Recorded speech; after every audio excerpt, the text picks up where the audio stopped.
그 아이가 최준혁 씨의 아이라면 오늘 밤 대한민국 의학이 거짓말쟁이가 되겠네요. 한서윤은 시댁 제삿날 남편의 아이를 가졌다는 여자의 방문을 받는다. 가족들은 아이를 낳지 못하는 서윤에게 혼외자를 받아들이라고 강요하지만 그녀는 단 한 장의 진단서를 꺼내 모든 사람의 입을 막는다. 그러나 남편의 불임보다 더 위험한 비밀은 따로 있었다. 서윤은 이미 아이의 진짜 아버지가 이 집 안에 있다는 사실을 알고 있었다. 한남동 저택의 제사상 앞에서 윤세라는 아무도 허락하지 않은 미소를 지으며 두 손으로 배를 천천히 감쌌다. 검은 원피스 아래로 드러난 둥근 배는 이 집안 사람들의 시선을 단숨에 끌어당겼고 향냄새가 가라앉아 있던 응접실은 누군가 창문을 깨뜨린 것처럼 얼어붙었다. 세라는 초음파 사진이 든 봉투를 상 위에 올려놓으며 말했다. 준혁 씨의 아이예요.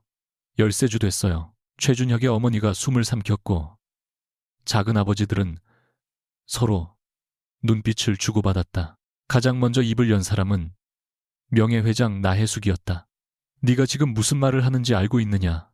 세라는 고개를 숙였지만 목소리만큼은 또렷했다. 태진가의 장손을 가졌다는 뜻입니다. 그 순간 준혁이 의자에서 일어나며 낮게 꾸짖었다.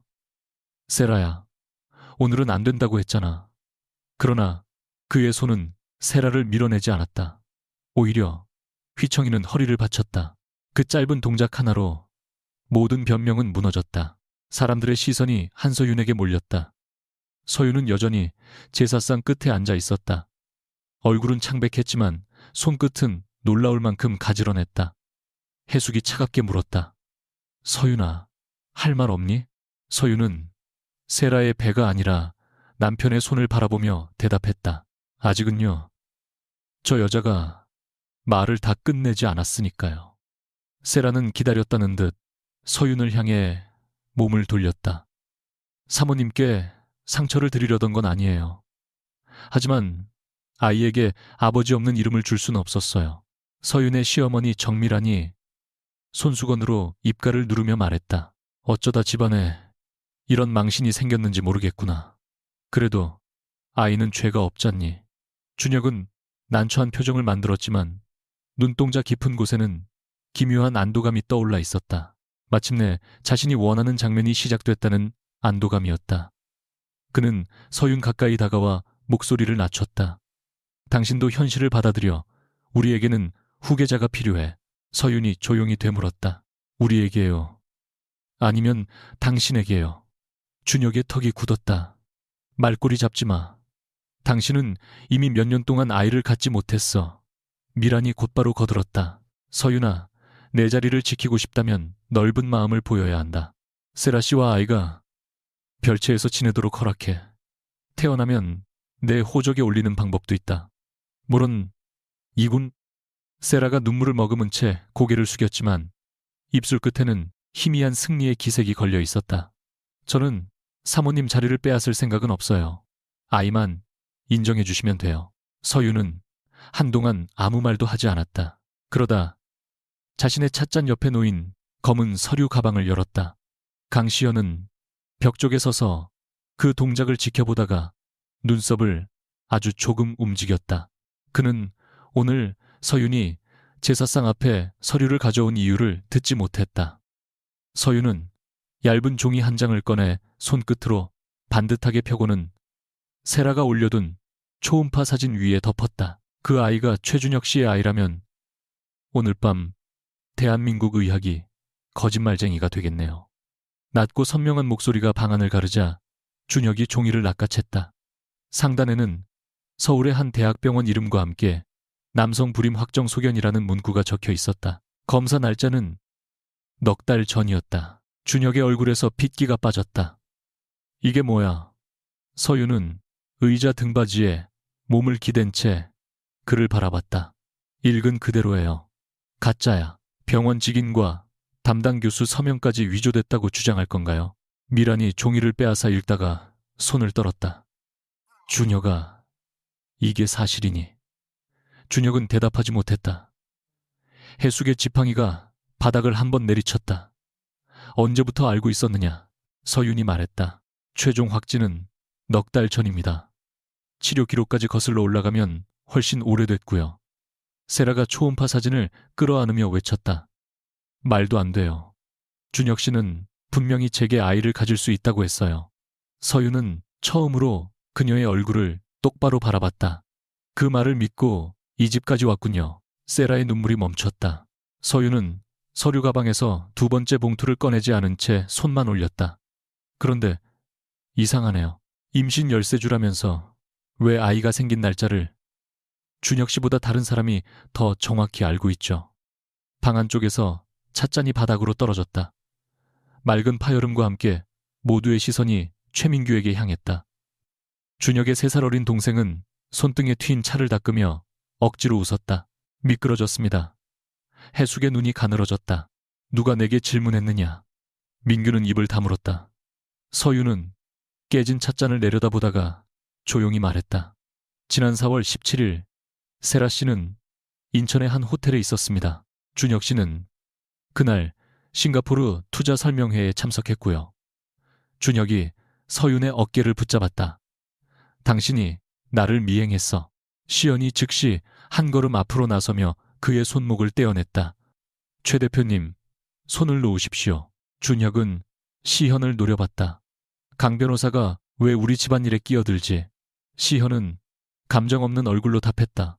오늘 이 자리에 법률 자문으로 초대받았습니다. 폭행이 시작되면 집안일로 끝나지 않기 때문입니다. 서윤은 흐트러진 소매를 천천히 정리했다. 준혁이 낮게 이를 갈았다. 당신이 꾸민 거지. 세라를 불러들인 것도 당신이야.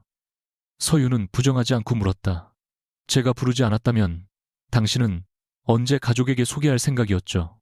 아이가 태어난 뒤였나요? 아니면 저를 정신적으로 불안정한 사람으로 만든 다음이었나요? 준혁의 표정이 찰나 흔들렸다. 그 반응을 본 시현의 눈빛이 차갑게 가라앉았다. 세라는 당황한 얼굴로 준혁의 팔을 붙잡았다. 준혁 씨, 저 여자 말 믿지 마요. 당신 아이 맞아요. 우리 둘만 아는 밤이 있잖아요. 준혁은 그녀의 손을 거칠게 떼어냈다. 몇 분 전까지 보호하던 태도는 사라지고 없었다. 입 다물어. 지금부터 내가 묻는 말에만 대답해. 세라의 얼굴이 하얗게 질렸다. 당신까지 왜 이래요? 준혁은 초음파 사진을 구겨주며 소리쳤다. 내 아이가 맞다는 증거를 내놓으라고. 해숙이 지팡이로 바닥을 다시 내리쳤다. 모두 조용히 해라. 늙은 여인의 목소리는 크지 않았지만 방 안에 누구도 거역하지 못했다. 그녀는 집사에게 문을 잠그고 참석자들의 휴대전화를 거두라고 명령했다. 이 집에서 들은 말은 한 글자도 밖으로 나가선 안 된다. 병원과 연락해 진단서를 확인하고 가능한 범위 안에서 아이의 친자 관계도 검토해라. 미란이 다급히 말했다. 어머니, 우선 준혁이 체면부터 지켜야 합니다. 해숙은 며느리를 차갑게 바라봤다. 체면은 사실 위에 세우는 것이 아니다. 가짜 혈통을 들여놓는 순간 태진은 세상의 웃음거리가 된다. 세라는 배를 감싸며 뒤로 물러났다. 그때 민규가 무심한 척 입을 열었다. 아이가 스트레스를 받겠습니다. 세라 씨를 먼저 쉬게 하는 게 좋겠습니다. 서유는 그 한마디를 듣고 시선을 들었다. 민규는 세라가 어지럽다고 말하기도 전에 이미 그녀의 상태를 걱정하고 있었다. 응접실 옆 서재로 자리를 옮긴 뒤 시연은 문이 닫히자마자 서윤에게 물었다. 어디까지 알고 있었습니까? 서윤은 창밖의 어두운 정원을 바라본 채 대답하지 않았다. 시현이 다시 말했다. 호텔 기록은 내가 전달한 자료가 아닙니다. 불임 진단서도 오늘 처음 봤고요. 혼자서 얼마나 오래 준비한 겁니까? 서윤은 한참 뒤 입을 열었다. 세라가 준혁의 아이를 가졌다고 처음 연락해온 건 2달 전이에요. 합의금을 원했죠. 저는 거절하지 않았어요. 나나 인정훈케 대신 오늘 직접 와서 집안 어른들에게 말하라고 했어요. 시연의 표정이 굳었다. 다나봐, 궁기에 들어 당신이 이 자리를 만든 겁니까? 네. 왜 나한테 말하지 않았죠? 서윤이 그를 돌아봤다. 말했으면 막았을 테니까. 당연히 막았을 겁니다. 아직 확인되지 않은 임신과 의료 기록을 한자리에서 충돌시키는 건 위험합니다. 그녀가 희미하게 웃었다. 당신은 늘 옳은 순서를 좋아하죠. 증거를 모으고 법적 절차를 확인하고 모두가 감당할 준비가 됐을 때 진실을 말하는 순서. 시현은 그 웃음 속의 나를 느꼈다. 그게 사람을 살리는 순서이기도 합니다. 서윤의 눈빛이 순식간에 식었다. 내 아이가 죽었을 때는 아무도 그 순서를 지켜주지 않았어요. 시현은 더 말하지 못했다. 그녀의 오른손이 왼쪽 아랫배 위에서 아주 짧게 멈췄다가 내려가는 것을 보았기 때문이다. 새해 전 서윤은 매일 아침 준혁의 커피를 직접 내렸다. 그때만 해도 그것은 사랑의 습관이었다. 준혁은 설탕을 넣지 않은 진한 커피를 좋아했고 약을 먹는 날에는 속이 쓰리다며 우유를 조금 섞어달라고 했다. 서윤은 그의 일정과 식사와 병원 예약을 모두 기억했다. 아이를 잃기 전까지는 그랬다. 그날도 준혁은 그녀에게 병원에서 받은 영양제라며 작은 봉투를 건넸다. 태진의 해외 인수전이 끝날 때까지만 몸을 조심하자는 말과 함께였다. 서윤은 의심하지 않았다. 몇 시간 뒤 시작된 복통과 피, 병원 복도에서 들은 차가운 설명, 그리고 다시 임신하기 어렵다는 진단이 그녀의 인생을 둘로 갈라놓았다. 준혁은 울고 있는 아내의 손을 잡고 불운한 사고라고 말했다. 미라는 며느리의 몸이 약해서 생긴 일이라며 입단속을 시켰다. 해숙은 병원 기록이 언론에 새지 않도록 처리하라고 지시했다. 오직 시현만이 폐기될 뻔한 처방 기록 일부를 보관했다. 그러나 그조차도 서윤이 그날 이후 무엇을 결심했는지는 알지 못했다. 사랑으로 시작된 아침 커피는 어느 순간 조용히 침묵으로 바뀌었다. 준혁은 맛이 달라졌다고 몇 번 투덜댔지만 아내의 눈빛이 완전히 달라졌다는 사실은 끝내보지 못했다. 서재문이 거칠게 열리며 준혁이 들어왔다. 넥타이는 풀려 있었고 손에는 구겨진 진단서가 들려 있었다. 그는 시연에게 나가라고 명령했지만 서윤이 먼저 말했다. 강 변호사는 남을 거예요. 준혁이 비웃었다. 벌써 새 보호자라도 찾았나? 시현의 눈빛이 날카로워졌으나 서윤은 무표정하게 되물었다. 당신은 지금도 다른 남자 얘기부터 하는군요. 자기 몸에 무슨 일이 생겼는지는 궁금하지 않고. 준혁은 진단서를 책상에 내리쳤다. 이건 틀렸어. 병원에서도 가능성이 낮다고 했지. 절대 불가능하다고 한 적 없어. 서윤이 말했다. 처음에는 그랬죠. 처음에는. 준혁의 목소리가 갈라졌다. 서윤은 대답하지 않았다. 준혁은 그녀의 침묵 속에서 무언가를 읽어내려는 듯 얼굴을 가까이 들이밀었다. 내 치료 기록을 왜 당신이 가지고 있어? 내가 모르는 검사는 또 뭐야? 설마 당신이 병원에 손을 쓴 거야? 시현이 단호하게 끼어들었다. 근거 없는 비난은 멈추십시오. 하지만 준혁은 서윤만 바라봤다. 당신은 알고 있었어. 내가 아이를 가질 수 없다는 걸 알면서 세라를 이 집에 불렀어. 왜지? 서윤의 목소리는 차분했다. 당신이 가장 자랑스러워하던 것이 얼마나 허술한지 모두에게 보여주고 싶었으니까. 준혁의 손이 올라갔지만 시현이 그의 팔을 막았다. 두 남자의 힘이 팽팽하게 맞서는 동안 서윤은 한 발도 물러서지 않았다. 그때 집사가 서재 밖에서 조심스럽게 해숙이 모두를 다시 부른다고 알렸다. 응접실로 돌아가자 세라는 소파에 앉아 울고 있었고 민규는 창가에 선 채 휴대전화를 내놓지 않겠다며 비서와 실랑이를 벌이고 있었다. 해숙은 병원 측으로부터 1차 확인을 받았다고 말했다. 진단서는 진본이었고 담당 의사는 준혁의 자연 임신 가능성을 사실상 기대하기 어렵다고 기록했다. 미란이 의자에 주저앉으며 울음을 터뜨렸다. 그러면 저 아이는 대체 누구 아이란 말이에요? 세라가 고개를 흔들었다. 아니에요. 검사 결과가 잘못된 거예요. 준혁 씨가 아버지예요. 서윤은 검은 서류 가방에서 이번에는 두 번째 봉투를 꺼냈다. 민규의 얼굴이 눈에 띄게 굳었다.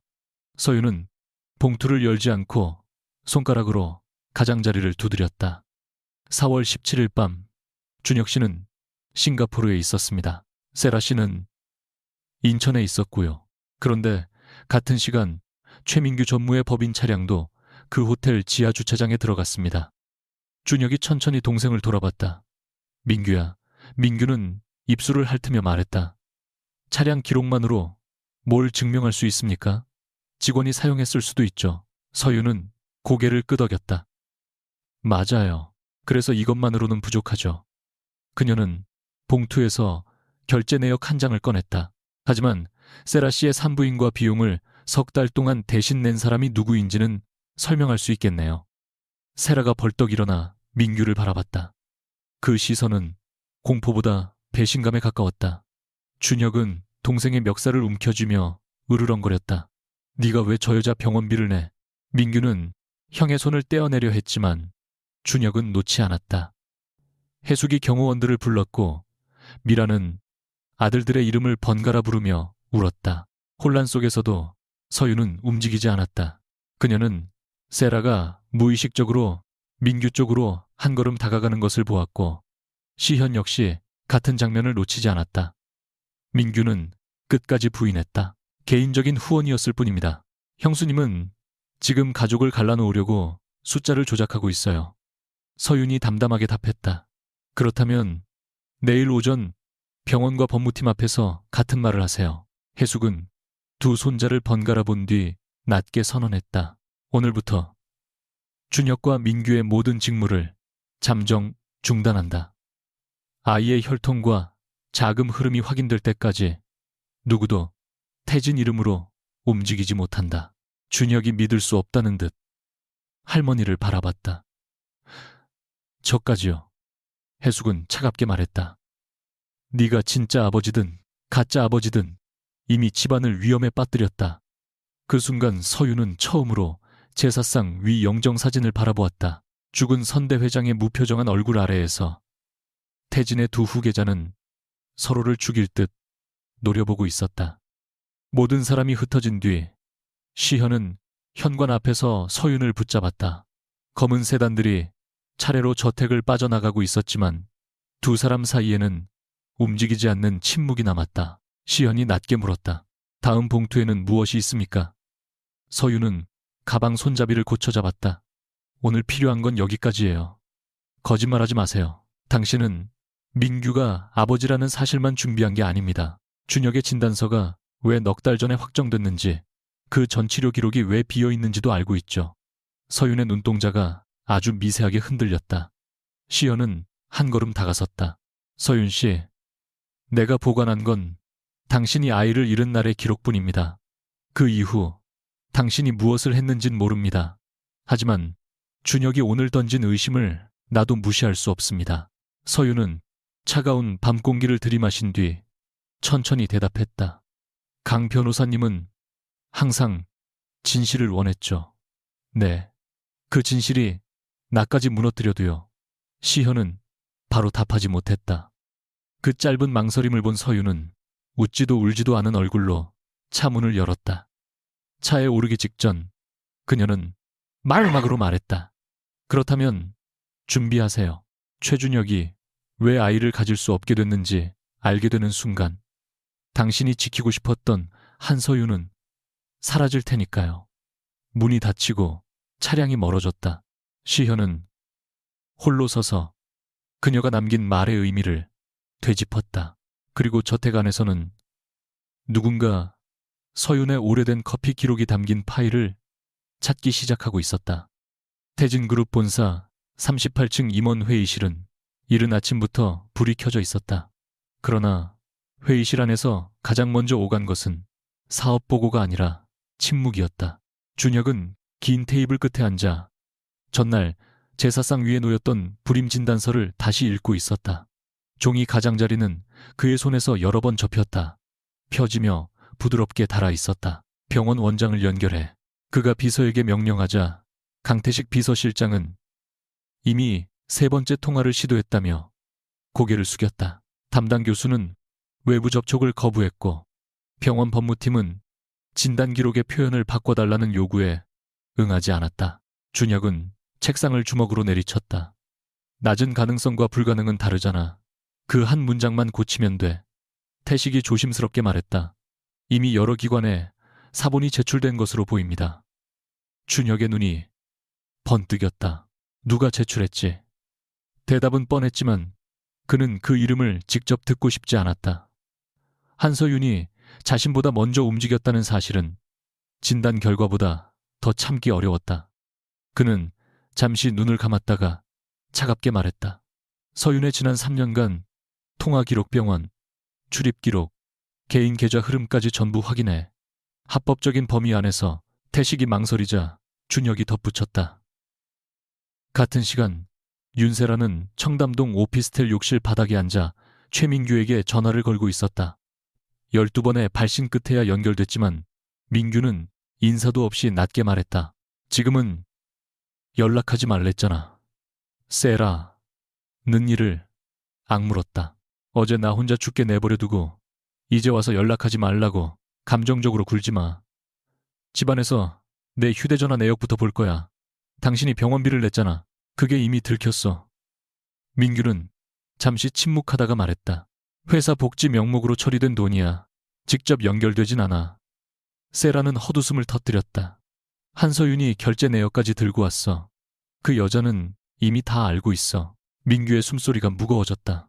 그는 세라에게 며칠 동안 집 밖으로 나오지 말고 누구에게도 아이의 날짜를 말하지 말라고 지시했다. 세라는 배 위에 손을 올린 채 차갑게 물었다. 약속한 지분은 어떻게 할 거야? 상황부터 정리해야지. 나는 당신 아이를 가졌어. 준혁 씨가 아버지인 척 해주면 출산 뒤에 태진문화재단 지분을 넘긴다고 했잖아. 민규의 목소리가 굳었다. 전화로 그런 말 하지 마. 그 순간 세라는 깨달았다. 민규가 자신과 아이를 지키려는 것이 아니라 흔적을 지우려 한다는 것을.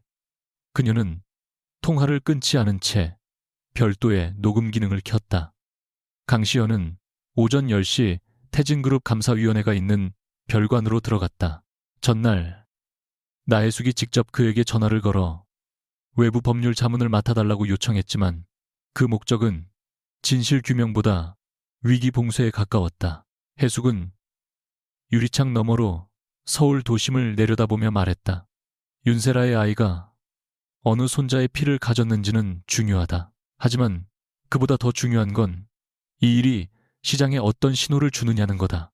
시현은 서류를 펼치지 않은 채 그녀를 바라봤다. 두 분의 직무 중단이 이미 이사회에 알려졌습니다. 숨기기는 어렵습니다. 혜숙은 미동도 하지 않았다. 숨기라는 말이 아니다.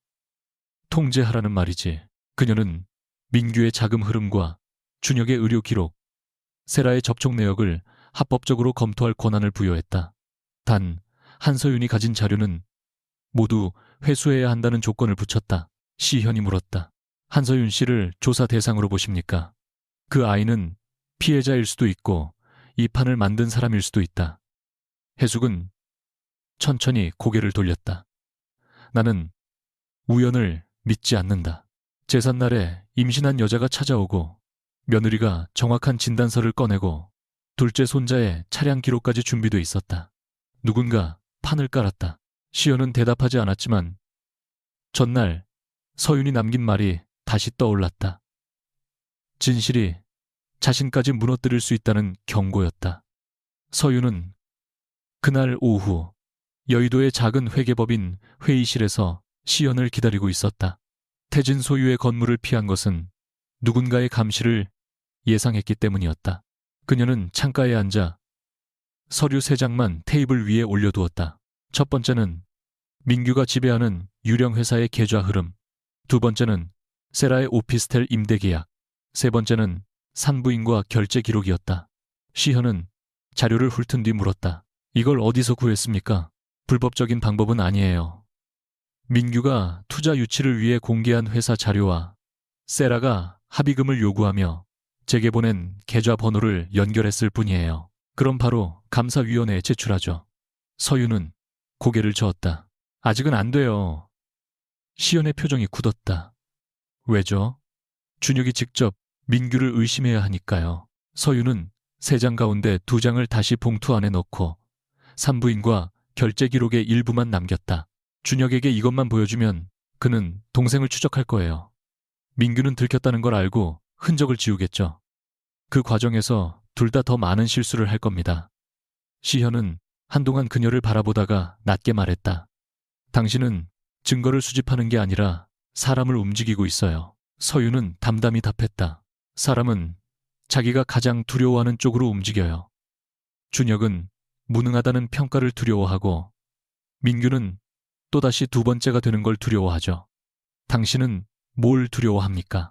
질문이 떨어지자 서윤의 손끝이 멈췄다. 하지만 그녀는 곧 봉투를 닫으며 말했다. 다시는 아무것도 잃지 못하는 상태가 되는 것.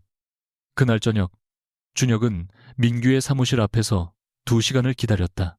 민규는 비서 출입문으로 빠져나가려 했지만 지하 주차장에서 형과 마주쳤다.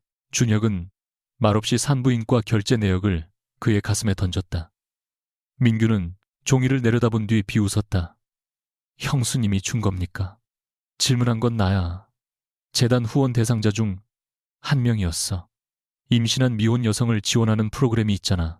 준혁은 민규의 멱살을 잡아 차 옆으로 밀쳤다.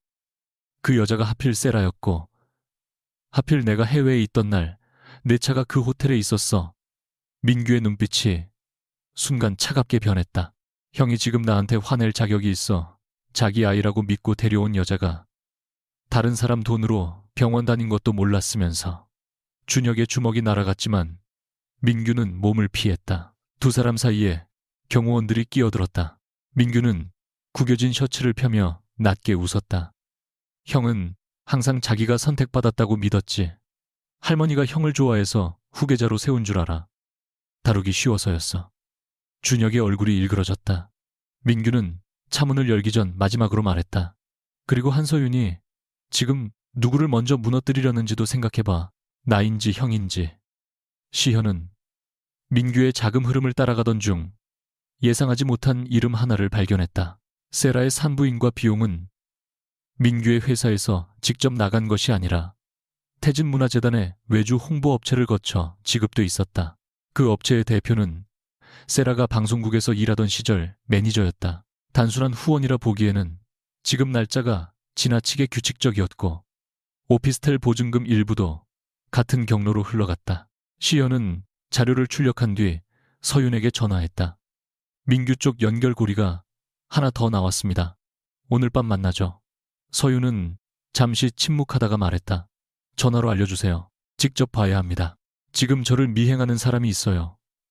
시현이 창밖을 바라보자 검은 세단 한 대가 그의 사무실 건너편에 서 있었다. 그는 즉시 경로를 바꿔 서윤이 있는 곳으로 향하지 않고 자료 사본을 공증보관소에 맡겼다. 1시간 뒤 서윤과 통화했을 때 그는 일부 내용만 설명했다. 서윤이 차갑게 물었다.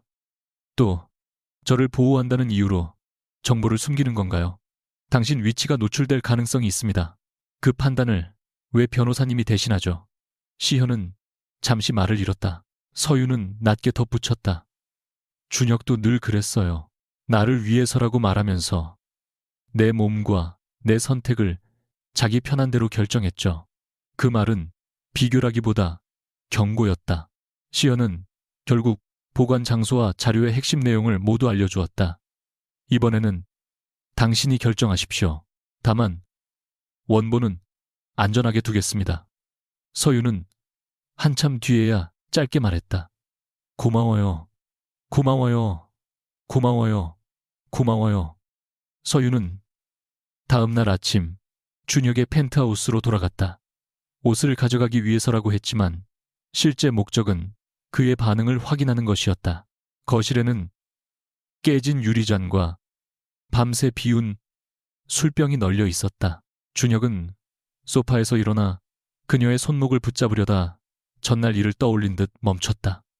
민규 얘기 어디까지 사실이야? 서윤은 옷장으로 향하며 대답했다. 당신이 직접 알아내야죠. 그 자식이 세라와 잤어. 그 질문을 왜 나한테 해요? 준혁은 그녀 앞을 막아섰다. 당신은 알고 있었잖아. 처음부터 알고 일부러 세라를 우리 집에 들였어. 서윤은 그의 얼굴을 천천히 바라봤다. 며칠 전까지만 해도 자신이 모든 것을 통제한다고 믿던 남자는 이제 눈밑이 꺼지고 입술이 말라 있었다. 당신은 내가 아무것도 모르는 편이 좋았죠. 당신의 외도도, 아이도, 병원, 기록도, 준혁이 이를 악물었다. 내 병원 기록을 어떻게 구했어? 당신이 나한테 모든 일정을 맡겼잖아요. 그게 언제부터였지? 질문 뒤에 두려움이 섞였다. 서유는 대답 대신 침실한 작은 선반을 바라봤다. 그곳에는 예전에 그녀가 매일 채워두던 커피 캡슐 상자가 아직 남아 있었다. 준혁도 그 시선을 따라갔다. 잠깐의 침묵 뒤 그가 물었다. 내가 먹던 약도 당신이 챙겼지? 서유는 옷가방 지퍼를 닫으며 말했다. 그때 나는 당신이 시키는 건 뭐든 했으니까. 준혁은 그날 곧바로 자신이 다녔던 비뇨의학과를 찾아갔다. 담당 의사는 이전 검사에서 이미 생식기능 저하가 확인됐고 이후 상태가 빠르게 악화됐다고 설명했다. 준혁은 원인을 묻고 또 물었지만 의사는 여러 가능성이 있으며 특정하기 어렵다고만 답했다. 다만 장기간 복용한 약이나 보조제 알려지지 않은 성분에 노출된 적이 있다면 전체 기록이 필요하다고 덧붙였다. 준혁은 병원 복도에서 멈춰서서 지난 몇 년을 되짚었다. 해외 출장 전 서윤이 챙겨준 작은 약통, 아침마다 책상 위에 놓였던 커피병원 예약을 대신 관리하던 그녀의 손. 처음에는 헌신이라 여겼고 나중에는 지겨운 간섭이라 생각했던 모든 장면이 다른 얼굴로 돌아왔다. 그는 비서에게 집안의 오래된 주방 기록과 구매 내역 건강보조제 주문 목록을 전부 찾으라고 지시했다. 그러나 이미 일부 자료는 사라져 있었다. 누군가 삭제한 것이 아니라 보관 기간이 지나 자연스럽게 폐기된 기록들이었다. 그 사실이 오히려 준혁을 더 불안하게 했다. 서윤이 치밀하게 흔적을 없앤 것인지 아니면 자신이 공포에 사로잡혀 없는 죄를 만들어내는 것인지 알 수 없었다. 그는 거울에 비친 자기 얼굴을 바라보다가 처음으로 중얼거렸다. 네가 나한테 무슨 짓을 한 거야, 한서윤. 그날 밤 서윤은 성수동의 조용한 사무실에서 시현과 다시 마주 앉았다. 창밖으로 늦은 퇴근 차량의 불빛이 흐르고 있었고 테이블 위에는 민규와 세라를 연결하는 자료들이 시간순으로 정리돼 있었다. 시현은 모든 문서를 감사위원회에 넘겨야 한다고 주장했다. 이 정도면 충분합니다. 더 기다리면 그들이 증거를 없앨 수 있어요. 서윤은 한 장을 뒤집으며 말했다. 아직 준혁이 민규를 완전히 적으로 돌리지 않았어요. 그 둘이 서로 파괴할 때까지 기다리겠다는 겁니까? 네. 시연의 목소리가 낮아졌다. 당신이 원하는 건 정의가 아니군요. 정의가 있었다면 내 아이가 죽은 날 병원 기록이 바뀌지 않았겠죠. 그래서 당신도 같은 방식으로 사람을 조종합니까? 서윤의 얼굴에서 미세한 온기마저 사라졌다. 강 변호사님은 내가 어느 정도까지 망가졌을 때까지만 이해해 줄 수 있죠. 울고 있는 피해자일 때까지, 아니면 법정에서 떨리는 목소리로 진술할 때까지. 시현은 대답하지 못했다. 서윤은 마지막 봉투를 자신의 가방 안에 넣었다. 내가 원하는 건 그들이 내가 겪은 공포를 이해하는 거예요. 어제까지 자기 것이라 믿었던 모든 것이 한순간에 거짓이 되는 공포. 문을 향해 걷던 그녀는 잠시 멈추고 덧붙였다. 내일 준혁에게 민규의 오피스텔 출입 기록을 보내세요. 발신자는 숨기지 말고 내 이름으로. 시현은 그녀의 등을 바라보다가 물었다. 그 다음은요? 그 다음은요? 서윤은 돌아보지 않았다. 그 다음부터는 두 형제가 알아서 진실을 만들어낼 거예요. 다음 날 새벽, 준혁의 휴대전화에 서윤이 보낸 파일 하나가 도착했다. 세라의 오피스텔 지하주차장 출입 기록이었다. 민규의 차량은 지난 5달 동안 19번 그곳을 드나들었다. 그중 7번은 준혁이 해외에 있던 날이었다. 마지막 페이지에는 단 한 줄의 메시지가 적혀 있었다. 당신이 아버지가 아니라는 사실보다 더 비참한 건 당신만 그 사실을 몰랐다는 거예요. 준혁은 화면을 응시하다가 맨발로 현관을 뛰쳐나갔다. 같은 시각 민규는 회사 서버에서 세라와 관련된 결제 자료를 삭제하려 했지만 이미 감사 시스템이 접근을 차단한 뒤였다. 그는 누군가 자신의 계정으로 로그인한 흔적을 발견하고 얼굴을 굳혔다. 세라는 녹음해둔 통화 파일을 별도의 저장 장치에 옮기며 배를 감쌌다. 그리고 서유는 여의도 사무실에서 세 사람의 움직임을 차례로 보고받았다. 그녀의 앞에는 아직 공개하지 않은 한 장의 문서가 놓여 있었다. 준혁의 치료가 급격히 악화되기 시작한 시기와 그녀가 그의 약을 관리하기 시작한 시기가 정확히 겹친다는 기록이었다. 서유는 문서를 천천히 접어 봉투에 넣었다.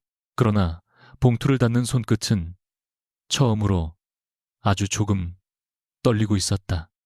최준혁이 윤세라의 오피스텔 지하 주차장에 도착했을 때는 새벽 2시가 가까워지고 있었다. 그는 경비실의 신분을 밝히지도 않은 채 차단기가 올라가는 순간 그대로 차를 밀어 넣었고 엘리베이터가 내려오는 몇 초조차 견디지 못해 계단을 뛰어올랐다. 현관문 앞에 도착하자 안에서 낮은 남자 목소리가 들렸다. 지금 출국하면 돼. 아이는 내가 처리할 테니까 며칠만 숨어 있어. 준혁의 손이 도어록 위에서 멈췄다. 그 목소리는 어린 시절부터 자신을 형이라고 부르던 최민규의 것이었다. 이어 세라가 날카롭게 말했다. 처리한다는 게 무슨 뜻인데 당신은 약속한 지분도 안 줬고 어제는 전화도 피했어. 이제 와서 아이까지 숨기겠다고. 민규가 이를 누르는 소리가 문 너머로 희미하게 들렸다. 준혁이 형이 친자 확인을 요구하면 끝이야. 그 전에 네가 사라져야 해. 세라가 비웃었다. 처음에는 형이 자기 아이라고 믿게 만들면 된다고 했잖아. 장손만 태어나면 할머니가 절대 버리지 못할 거라고. 준혁은 더 듣지 않았다. 비상용 열쇠를 받아온 관리 직원을 밀쳐내고 문을 열어젖혔다. 거실 안에 두 사람은 동시에 굳었다. 민규는 셔츠 소매를 걷은 채 서 있었고 세라의 발치에는 여권과 현금이 든 가방이 놓여 있었다. 준혁은 숨을 몰아쉬며 동생을 바라봤다. 계속 말해봐. 누구 아이라고 믿게 만든다고. 세라가 먼저 준혁에게 달려갔다. 준혁 씨, 오해해요. 민규 씨가 겁을 줘서 어쩔 수 없이 불렀어요. 그러나 준혁은 그녀의 손을 쳐냈다. 그의 시선은 세라의 얼굴이 아니라 불룩한 배에 꽂혀 있었다. 불과 며칠 전까지만 해도 자신의 남성성과 후계 자격을 증명해줄 상징이라 믿었던 배였다. 이제 그것은 조롱처럼 보였다. 그는 민규에게 다가가 주먹을 날렸고 민규는 그대로 소파 위로 넘어졌다. 세라가 비명을 질렀지만 준혁은 멈추지 않았다. 내 아이인 척했어. 내 이름을 달고 내 자식을 태어나게 하려고 했냐고. 민규가 입가에 피를 닦으며 웃었다. 형이 먼저 원했잖아. 자기 아이가 생겼다고 믿고 싶어서 검사도 안 하고 세라를 받아들였지. 준혁이 다시 달려들자 민규가 이번에는 그의 손목을 잡았다. 왜 그렇게 화를 내? 어차피 형은 아이를 가질 수 없잖아. 그 말에 준혁의 움직임이 멈췄다. 민규는 형의 눈을 정면으로 바라보며 말했다. 형에게 필요했던 건 진짜 아이가 아니라 후계자라는 간판이었어. 세라에게 필요했던 건 돈이었고 나한테 필요했던 건 내 피를 태진의 맨 위에 올리는 거였지. 셋 다 원하는 걸 얻을 수 있는 거래였어. 준혁은 얼굴이 새하얗게 질린 채 세라를 돌아봤다. 사실이야. 세라는 울면서 고개를 저었지만 민규가 먼저 대답했다. 4월 17일 인천 호텔. 형은 싱가포르에 있었고 나는 여기 있었어. 아이는 내 자식이야. 1시간 뒤 나혜숙은 오피스텔 거실에 도착했다. 늙은 회장은 잠옷 위에 검은 코트를 걸친 채였지만 흐트러진 두 손자보다 훨씬 단단해 보였다. 그녀는 다친 민규와 숨을 제대로 쉬지 못하는 준혁 소파 끝에서 배를 감싸고 있는 세라를 차례로 훑었다. 짐승들도 자기 새끼를 두고 이렇게 싸우진 않는다. 준혁이 다급히 말했다. 할머니, 민규가 계획한 일입니다. 저는 속았습니다. 해숙은 차갑게 되물었다. 유부남이 여자를 숨겨놓고 아이를 가졌다고 자랑한 것도 민규가 시켰느냐. 준혁은 입을 다물었다. 민규는 오히려 당당하게 턱을 들었다. 아이는 제 아이입니다. 그렇다면 제가 후계자가 되어야 합니다. 해숙의 지팡이가 그의 무릎 앞 바닥을 내리쳤다. 네가 후계 자격을 얻으려고 형의 이름을 훔치고 아직 태어나지도 않은 아이를 사기 계약에 넣었는데 내가 박수를 쳐줄 줄 알았느냐. 세라는 울먹이며 자신은 속았다고 주장했다. 그러자 해숙은 경호원들에게 그녀를 병원으로 옮기고 의료진과 법률 대리인이 입회한 상태에서 가능한 검사를 진행하라고 지시했다. 아이에게 위해가 가는 방법은 쓰지 않는다. 하지만 진실은 확인한다. 이어 두 손자를 향해 선언했다. 오늘부로 너희 둘의 모든 직무와 의결권 행사를 중단한다. 회사 계좌와 법인 차량도 회수해라. 준혁이 절박하게 외쳤다. 할머니, 저는 피해자입니다. 해숙은 그를 한참 바라보다가 말했다. 피해자라는 말은 네가 버린 아내 앞에서 해라. 그날 오전 태진 본사에는 두 형제의 건강 문제와 경영 공백을 이유로 긴급 공지가 내려왔다. 언론에는 해외 투자 관련 검토를 위한 일시적 직무 조정이라고 설명했지만 주가는 개장과 동시에 흔들렸다. 감사위원회는 민규의 유령 회사와 세라에게 흘러간 자금을 조사하기 시작했고 강시현은 외부 변호인 자격으로 자료를 확인했다.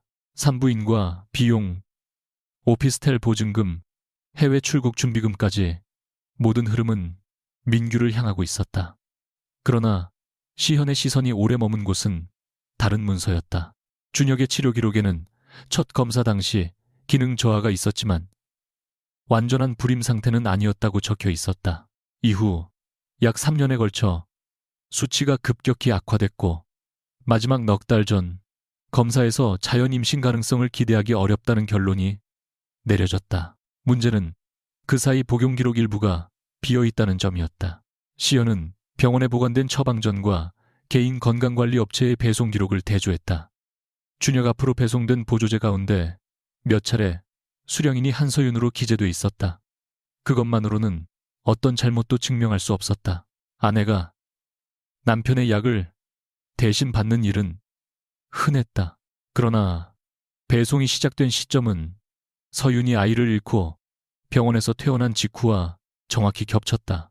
시현은 화면을 바라보다가 손을 멈췄다.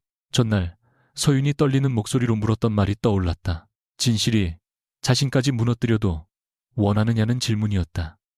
준혁 역시 같은 흔적을 따라가고 있었다. 그는 펜트하우스 주방에 오래된 수납장을 뒤엎고 비서들에게 지난 3년간 구매한 모든 건강식품과 약품 기록을 찾아오라고 지시했다. 남아있는 영수증은 많지 않았지만 한때 서윤이 사용하던 태블릿에 자동 저장된 쇼핑 목록 일부가 복원됐다. 대부분은 비타민과 소화제, 커피, 캡슐 같은 평범한 물건이었다. 그러나 몇몇 품목의 이름은 지워져 있었고 주문 내역은 결제 직후 취소된 것으로 표시돼 있었다. 준혁은 그것이 실제 취소였는지 다른 경로로 다시 구매된 것인지 확인할 수 없었다. 그는 부엌 한가운데 서서 매일 아침 자신에게 건네지던 잔을 떠올렸다. 오늘 약 먹었어요? 라고 묻던 서윤의 목소리, 출장 가방 안에 작은 약통을 넣어주던 손, 자신이 귀찮다며 짜증을 내도 말없이 새 약을 준비하던 얼굴, 그 기억들이 한순간에 뒤틀렸다.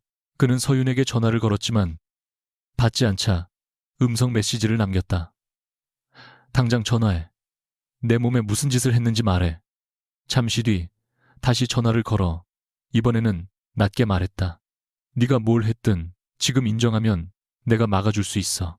세 번째 통화에서는 분노를 참지 못했다. 한서윤, 네가 나를 망가뜨렸다면 나도 널 끝까지 끌고 내려갈 거야.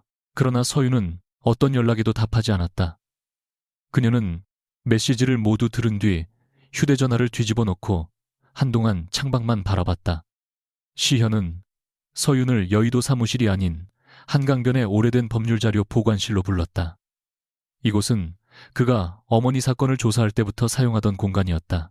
좁은 방 안에는 종이 냄새와 먼지가 섞여 있었고 철제 캐비닛 위에는 작은 녹음기 하나가 놓여 있었다. 서윤은 녹음기를 보자마자 걸음을 멈췄다. 시연은 재생 버튼을 눌렀다. 오래된 음질 속에서 준혁의 목소리가 흘러나왔다. 이번 인수전이 끝날 때까지만 아이가 없었으면 좋겠습니다. 서윤이 알면 절대 동의하지 않을 테니 영양제라고 설명해 주세요. 이어 다른 남자가 조심스럽게 불법이라며 거절하는 소리, 준혁이 태진병원 후원금과 인사권을 언급하는 목소리가 들렸다. 서윤의 얼굴에서 모든 표정이 사라졌다. 시연은 녹음을 멈추며 말했다. 당신이 아이를 잃은 날 폐기된 상담 기록에서 복원한 겁니다. 준혁이 당신에게 준 약이 유산과 직접 연결됐다는 감정도 확보할 수 있습니다. 서윤의 입술이 떨렸다. 왜 이제야 보여줘요? 당신이 준비될 때까지 기다렸습니다. 그녀가 헛웃음을 지었다.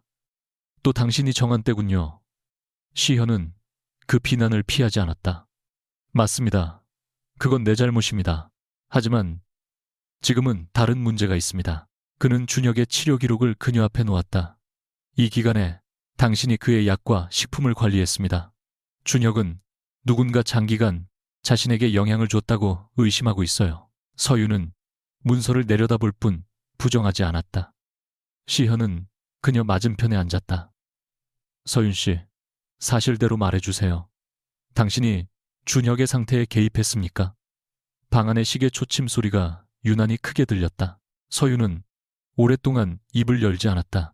그러다 낮은 목소리로 말했다.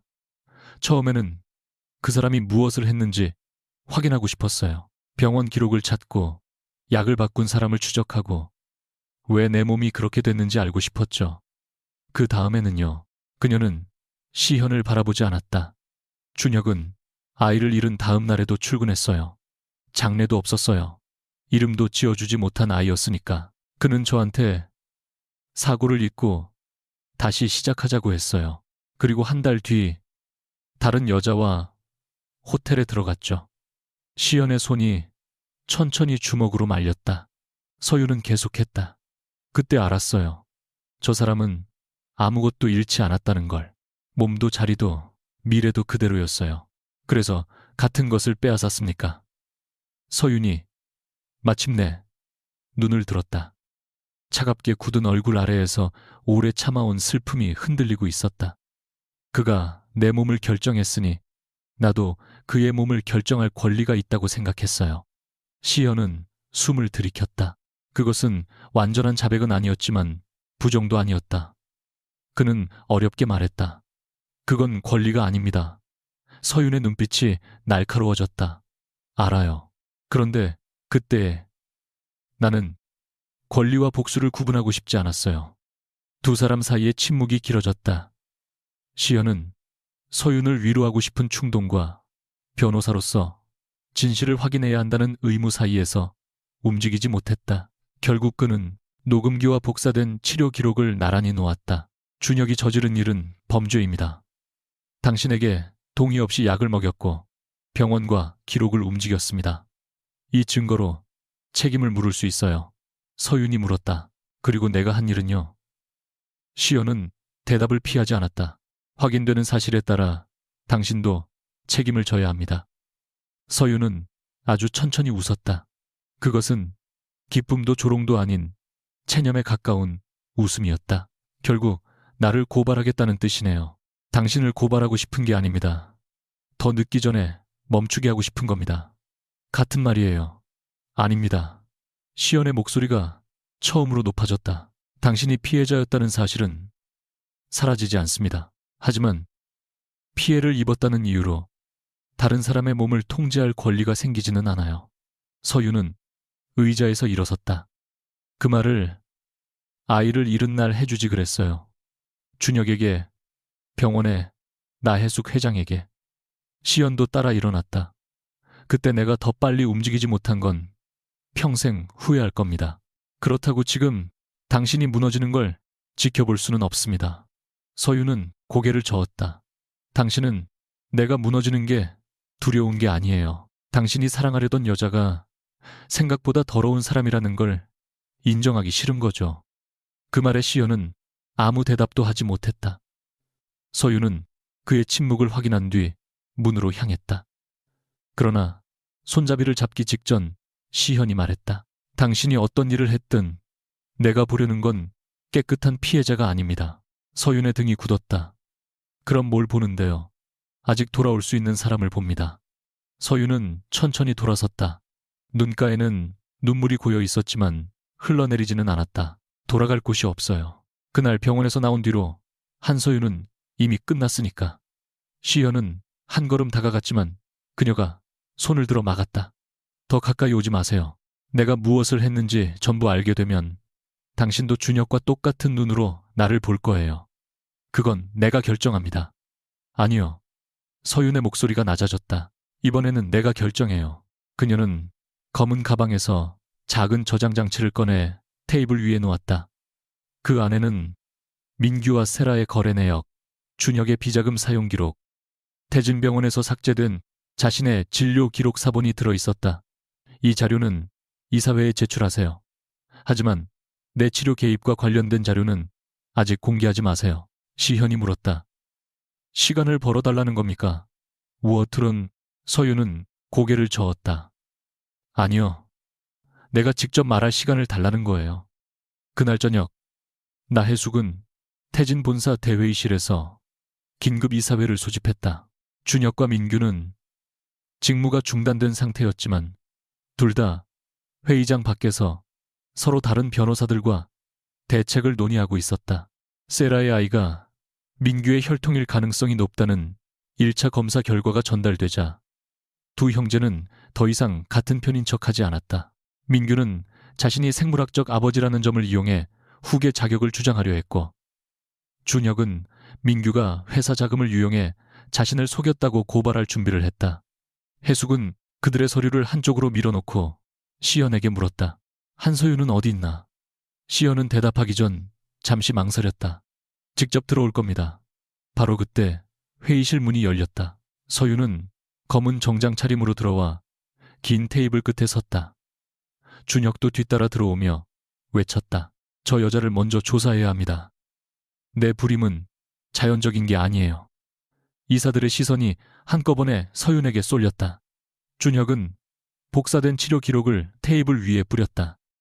3년 동안 내 약을 관리한 사람이 한서윤입니다.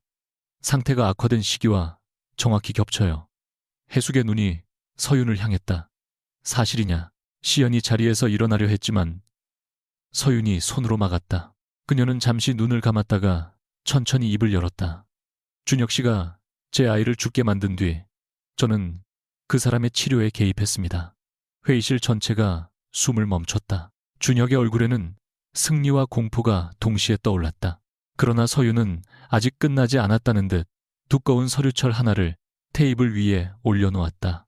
이제 제 죄를 말씀드렸으니 다음은 최준혁 씨와 태진가가 제게 무슨 짓을 했는지 들으실 차례입니다. 한서윤의 자백이 떨어진 뒤 회의실은 이상할 만큼 조용해졌다. 조금 전까지만 해도 최준혁의 불륜과 최민규의 후계자 사기가 중심이었던 자리가 한순간에 서윤을 심판하는 법정으로 바뀌었다. 준혁은 의자를 밀치며 일어나 그녀를 가리켰다. 들으셨죠? 저 여자가 인정했습니다. 내 몸을 망가뜨렸다고요. 이건 단순한 부부싸움이 아닙니다. 계획적인 범죄입니다. 몇몇 이사들이 불안한 표정으로 서로를 바라봤고 나혜숙은 지팡이 손잡이를 강하게 움켜쥐었다. 그러나 서윤은 고개를 숙이지 않았다. 제가 제 책임을 부정한 적은 없습니다. 조사에도 응하겠습니다. 준혁이 비웃었다. 이제 와서 고결한 척하지 마. 당신은 나를 속이고 약을 관리하면서 매일 아무 일도 없는 것처럼 웃었어. 서윤의 눈빛이 아주 잠깐 흔들렸다가 다시 차갑게 굳었다. 당신도 그랬죠. 당신도 그랬죠. 내게 영양제라고 속인 것을 건네고 아이를 잃은 병원 복도에서 불운한 사고였다고 말했잖아요. 준혁의 얼굴이 굳었다. 서윤은 테이블 위에 두꺼운 서류철을 열었다. 제 죄를 숨기지 않겠습니다. 대신 이 자리에 있는 누구도 자신의 죄를 제 고백 뒤에 숨길 수는 없습니다. 강시연은 서윤이 펼친 첫 번째 자료를 이사들에게 나눠주었다. 그것은 새해 전 태진병원에서 삭제된 상담 기록과 준혁의 지시가 담긴 음성 파일의 감정 결과였다. 녹음 속 준혁은 해외 인수전이 끝날 때까지 임신이 방해가 된다며 서윤이 모르게 조치할 방법을 요구하고 있었다. 준혁은 즉시 조작이라고 외쳤지만 시현은 감정기관의 분석 결과와 원본 저장 장치의 복구 경위를 차분히 설명했다. 편집 흔적은 확인되지 않았습니다. 원본은 외부 공증보관소에 보관돼 있으며 필요하다면 수사기관에 그대로 제출할 예정입니다. 이어 두 번째 자료에는 서윤이 아이를 잃은 날 사용한 처방과 이후 병원 기록이 수정된 경로가 정리돼 있었다. 태진병원이 후원금을 받은 직후 담당 직원이 교체됐고 원래 존재하던 상담 내용 일부가 전산에서 사라졌다. 해숙은 서류를 넘기다 손을 멈췄다. 서윤은 그녀를 정면으로 바라봤다. 명예 회장님은 병원에 연락해 기록이 밖으로 나가지 않게 하라고 하셨죠. 해숙이 낮게 말했다. 가문의 소문을 막으려 했을 뿐이다. 그 소문 안에 제 아이가 있었습니다. 그런데 회장님에게는 죽은 아이보다 태진의 이름이 더 중요했어요. 해숙은 사람들의 시선을 의식한 듯 등을 곧게 폈다. 그 일에 준혁의 고의가 있었다는 사실은 몰랐다. 서윤은 고개를 끄덕였다. 처음에는 모르셨겠죠. 하지만 나중에는 알게 되셨습니다. 그녀는 또 다른 문서를 꺼냈다. 준혁이 병원 관계자에게 송금한 돈이 태진복지재단을 거쳐 처리됐고 재단의 최종 승인란에는 해숙의 비서실 도장이 남아 있었다. 해숙의 얼굴이 처음으로 흔들렸다. 내가 직접 승인한 것은 아니다. 그래서 아무 책임도 없다는 뜻인가요? 서윤의 목소리는 높지 않았지만 날카롭게 회의실을 가로질렀다. 회장님은 항상 직접 손을 더럽히지 않으셨죠. 누군가에게 처리하라고 말하고 결과만 보고받았습니다. 준혁 씨도 제 몸을 망가뜨리는 일도 다른 사람에게 시키면 자신의 죄가 아니라고 믿었으니까요. 해숙은 대답 대신 서류를 덮었다. 그러고는 이사들을 둘러보며 말했다. 이 문제는 가족 내부의 비극이다. 회사 경영과는 분리해야 한다. 그 말에 서윤은 처음으로 쓴 웃음을 보였다. 태진의 돈으로 병원을 움직이고 재단 자금으로 기록을 덮었는데 어떻게 회사와 분리합니까? 가족이라는 이름을 방패로 썼으니 이제 회사의 이름으로 책임지셔야 합니다. 준혁은 상황이 자신에게 불리하게 돌아가자 테이블 위에 놓인 서윤의 치료 개입 기록을 들어 올렸다. 그렇다고 이 여자의 범죄가 없어지는 건 아닙니다. 이 사회가 범죄자를 회장 자리에 앉힐 수는 없어요. 서윤은 그 말을 기다렸다는 듯 검은 가방에서 2개의 봉투를 꺼냈다. 첫 번째 봉투에는 준혁이 회사 비서실과 법인 차량 접대비를 이용해 윤세라와의 관계를 유지한 내역이 들어있었다. 두 번째에는 민규가 유령회사와 문화재단 외주업체를 거쳐 세라에게 돈을 지급한 흐름이 정리돼 있었다. 준혁과 민규는 동시에 서로를 노려봤다. 서윤은 말했다. 최준혁 대표는 자신의 외도를 숨기기 위해 회사 자산을 사용했고 최민규 전무는 형의 이름으로 자신의 아이를 후계 구도에 올리기 위해 재단 자금을 빼돌렸습니다.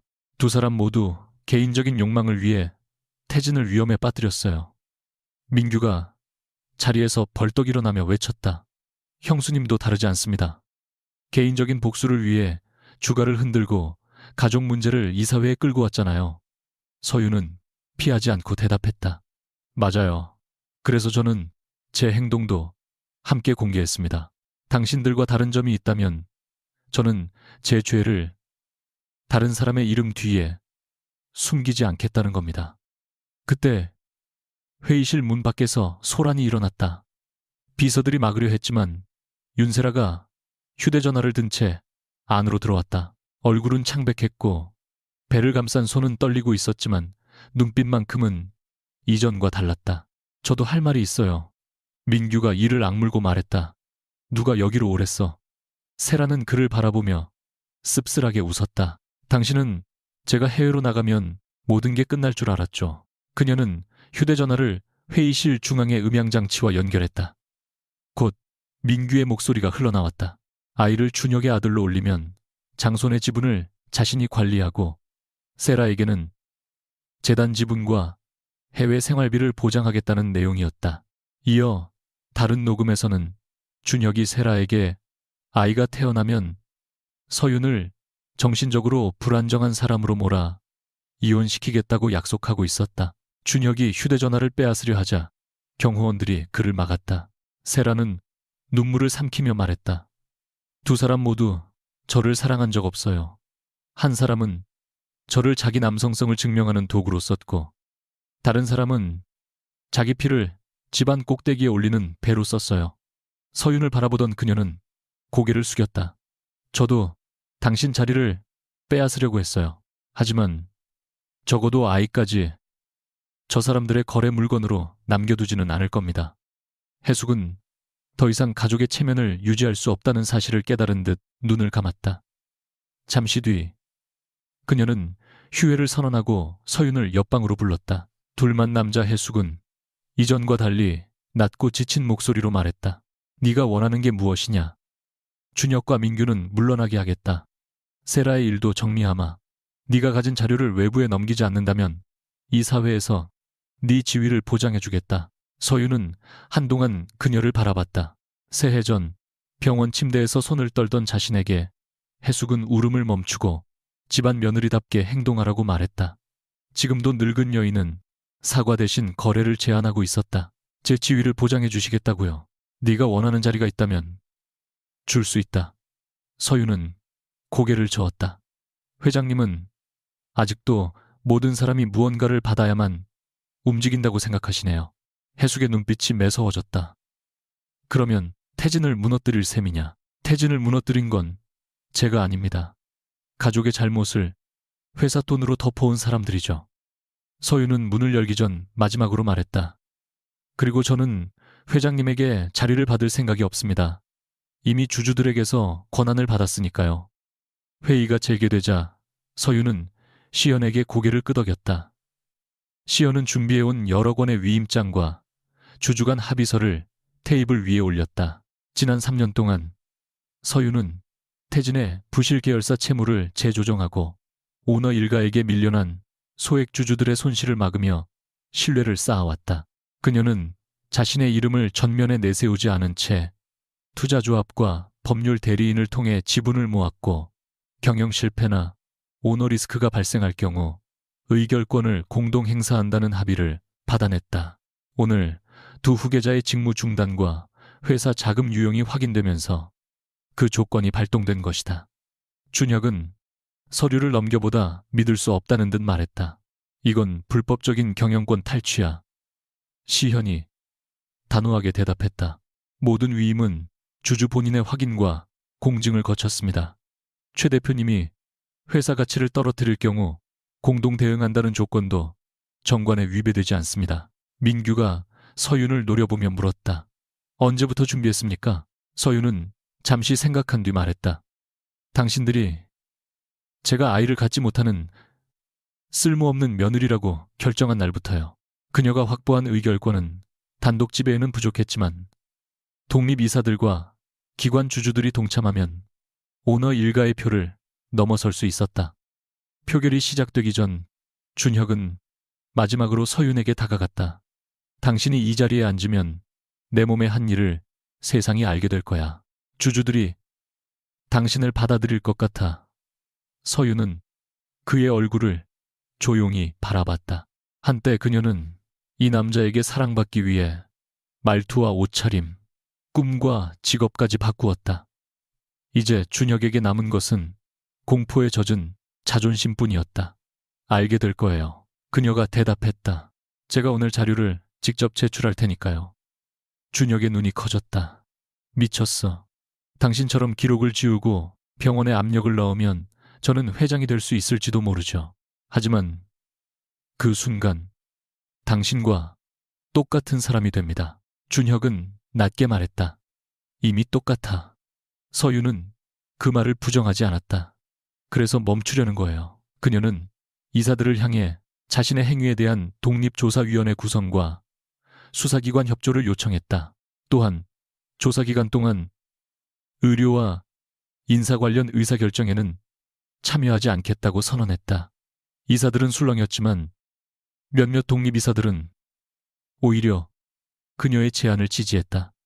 잘못을 숨긴 오너 일가보다 스스로 조사받겠다고 나선 사람이 회사의 위기를 관리하는 편이 낫다는 판단이었다.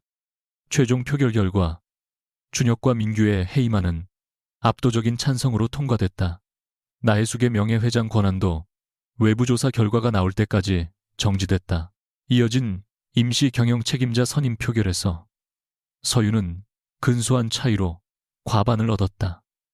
의사봉이 내려치는 소리가 회의실에 울렸지만 누구도 박수를 치지 않았다. 서윤은 승리의 미소를 짓지 않았다.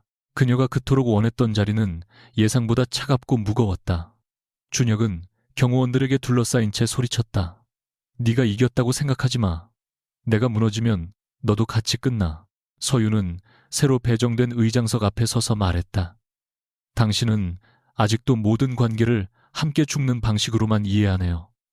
하지만 이번에는 혼자 책임지게 될 거예요. 민규는 세라를 향해 아이를 빼앗길 수 없다며 위협했지만 세라는 그의 녹음 파일을 수사기관과 법무팀에 동시에 전송했다. 해숙은 텅 빈 눈으로 두 손자를 바라봤다. 자신이 평생 지켜온 혈통이 결국 회사를 찢어놓는 칼이 되었음을 이제야 깨달은 얼굴이었다. 회의가 끝난 뒤 시연은 비어있는 의장실에서 홀로 서 있는 서윤을 찾아갔다. 서울의 야경이 통유리 너머로 펼쳐졌지만 그녀는 불을 켜지 않은 채 어둠 속에 서 있었다. 시연이 말했다. 당신의 자료도 제출했습니다. 조사 과정에서 내가 확인한 사실을 숨기지는 않을 겁니다. 서윤은 창밖을 보며 대답했다. 알아요. 그래서 변호사님을 이 자리에 세운 거예요. 나를 미워하지 않습니까? 미워해요. 그녀는 솔직하게 말했다. 내 편이 되어달라고 말하고 싶은 순간마다 당신은 진실의 편에 서니까. 시현은 그녀 곁으로 다가갔지만 손을 잡지는 않았다. 거짓말로 당신을 지키면 결국 또 누군가가 당신의 선택을 빼앗게 됩니다.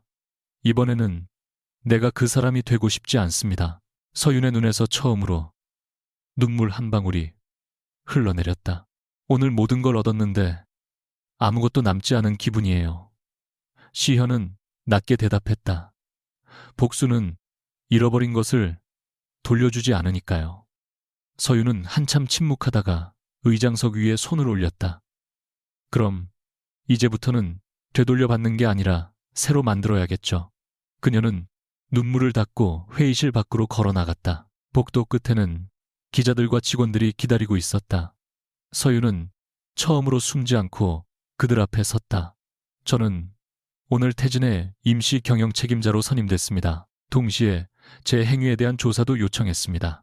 누구의 성과도 죄를 지울 수 없고 누구의 피해도 다른 죄를 정당화할 수 없습니다. 수십 개의 카메라가 터지는 순간 그녀는 마침내 완벽한 복수 대신 불완전한 진실을 선택했다. 한서윤이 태진그룹의 임시 경영 책임자로 선임된 뒤 첫 번째로 한 일은 가장 넓은 집무실에 자신의 이름을 새기는 것이 아니었다. 그녀는 의료재단과 인사위원회, 사내 감사 부문에 대한 모든 직접 권한을 내려놓고 외부 인사들로 구성된 조사위원회를 승인했다. 기자들은 그녀가 권력을 잡자마자 자신의 책임을 피하기 위한 보여주기식 조치를 취한다고 비난했고 일부 주주들은 범죄 의혹을 받는 사람이 회사를 이끌 자격이 있느냐며 사임을 요구했다. 서윤은 매일 아침 그 기사들을 빠짐없이 읽었다. 예전 같았으면 반박 자료를 준비하고 상대의 약점을 찾아 침묵시켰을 것이다. 그러나 이번에는 대변인을 통해 짧은 입장만 발표했다. 저는 피해를 입었다는 이유로 제가 가한 피해가 사라진다고 생각하지 않습니다. 조사 결과와 그에 따른 책임을 받아들이겠습니다. 강시현은 그 문장을 읽고 한동안 휴대전화를 내려놓지 못했다. 그가 알던 서윤은 패배보다 동정을 더 싫어했고 자신의 상처를 무기로 삼는 사람을 경멸했다. 그런 그녀가 이제 처음으로 타인의 판단 앞에 스스로를 내놓고 있었다. 승리한 사람의 모습이라기보다 오래 닫아둔 감옥 문을 안에서부터 여는 사람처럼 보였다.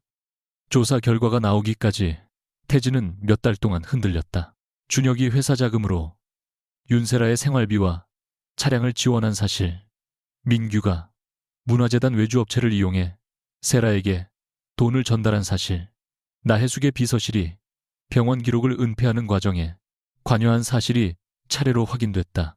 혜숙은 처음에는 모든 일을 실무자들의 과잉 충성으로 돌리려 했지만 서윤이 공개한 승인 기록과 비서들의 진술 앞에서 더 이상 물러설 곳이 없었다. 임시 주주총회가 열린 날 혜숙은 마지막으로 서윤을 불렀다. 내가 물러나면 태진은 네 것이 된다. 하지만 병원 일까지 외부에 넘기면 이 집안은 완전히 끝난다. 서윤은 창밖을 바라보는 노인의 등을 보며 조용히 대답했다. 회장님은 아직도 태진과 최씨 집안을 같은 것으로 생각하시네요. 혜숙이 돌아섰다. 그 둘을 분리하면 무엇이 남지? 사람들이 남습니다. 오너 가족이 아니라도 이 회사를 만든 직원들과 주주들이요. 혜숙은 한동안 그녀를 노려보다가 씁쓸하게 웃었다. 네가 그 자리에 오래 앉아보면 알게 될 거다. 결국 사람은 지키려는 것을 위해 누군가를 버리게 돼. 서윤은 고개를 저었다. 그 말을 믿었기 때문에 회장님은 가족도 회사도 모두 이루신 겁니다. 그날 혜숙은 명예회장직에서 물러났고 태진병원과 복지재단은 오너 일가로부터 독립된 감시체계 아래 놓였다.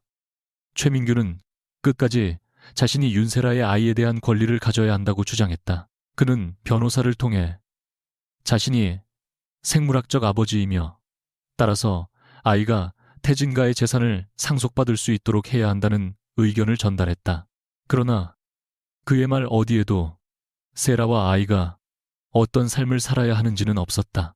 세라는 마지막 면담 자리에서 민규에게 물었다. 당신은 아이가 밤에 울면 안아줄 수 있어요. 열이 나면 회의를 취소하고 병원에 갈 수 있어요. 민규는 예상하지 못한 질문을 받은 사람처럼 눈을 깜빡였다. 그런 건 사람을 쓰면 돼.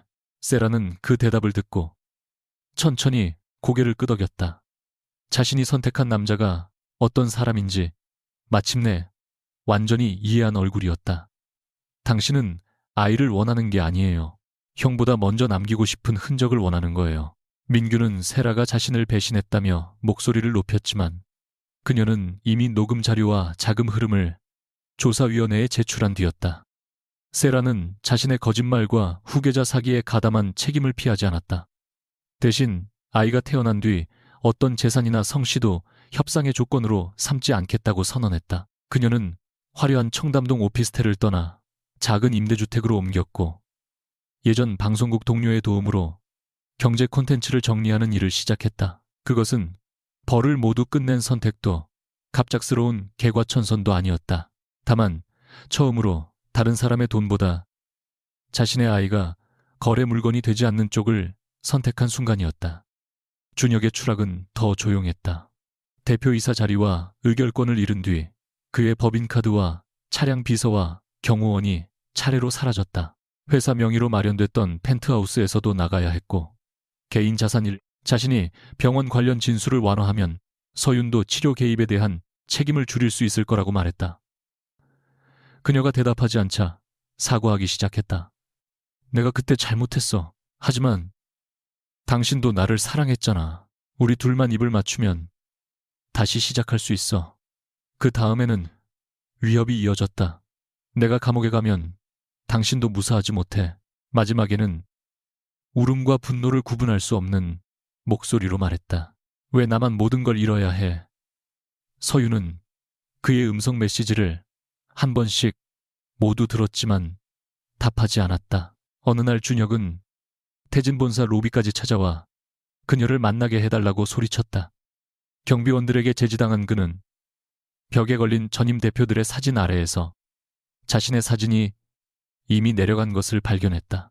준혁은 한참 동안 빈자리를 올려다보다가 힘없이 바닥에 주저앉았다. 그러나 서윤은 내려가지 않았다.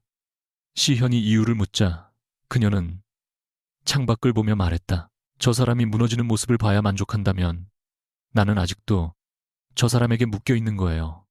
서윤에 대한 조사도 예외 없이 진행됐다. 그녀는 자신이 준혁의 치료 과정에 부적절하게 개입했고 복수심으로 남편의 건강 상태가 악화될 가능성을 알면서도 멈추지 않았다는 사실을 인정했다. 다만 정확한 인과관계와 관련자들의 역할은 장기간에 걸쳐 검토돼야 했다. 조사 과정에서 준혁이 먼저 서윤에게 동의 없는 약물을 사용하게 했고 병원 기록을 은폐한 사실도 함께 드러났다. 사람들은 두 사람 가운데 누가 더 큰 피해자인지, 누가 더 악한 사람인지 편을 나누어 논쟁했다.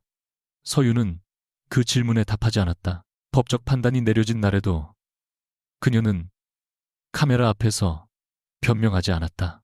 제가 겪은 일은 제 행동의 배경이지만 면죄부는 아닙니다. 정해진 책임을 받아들이겠습니다. 이후 그녀는 일정 기간 경영에 전면에서 물러나고 독립경영위원회가 태진의 일상 운영을 맡도록 했다. 동시에 심리 상담을 시작했다.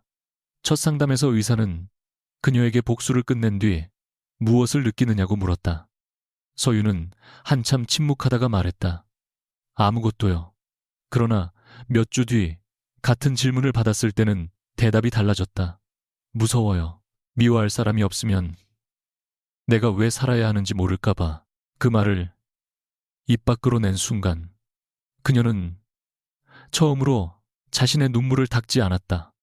강시연은 조사 기간 동안 서윤의 개인 변호인이 되지 않았다. 그는 이미 사건의 증거를 확인한 사람이었고 그녀를 변호하는 것은 옳지 않았다. 대신 외부 변호사를 연결하고 필요한 자료의 위치만 알려준 뒤 한 걸음 물러섰다. 서윤은 그 선택을 이해하면서도 오랫동안 그를 만나지 않았다. 그녀에게 시연은 자신을 구해준 사람이면서 동시에 자신이 숨기고 싶었던 모습을 세상 앞에 세운 사람이었다. 어느 늦은 밤 시연은 어머니의 오래된 사건 기록을 정리하다가 서윤에게 편지 한 통을 썼다. 그는 보내지 않을 생각으로 시작했지만 마지막에는 봉투에 넣어 우편함에 넣었다. 편지에는 사랑한다는 고백도 기다리겠다는 약속도 없었다. 다만 이런 문장이 적혀 있었다. 나는 당신이 깨끗해서 곁에 있고 싶었던 것이 아닙니다. 하지만 당신을 사랑한다는 이유로 당신의 잘못을 지워주는 사람이 되고 싶지도 않았습니다. 우리가 다시 만난다면 서로를 구하는 사람이 아니라 서로에게 사실을 말할 수 있는 사람이었으면 합니다. 서윤은 편지를 받은 뒤 3번 읽었다.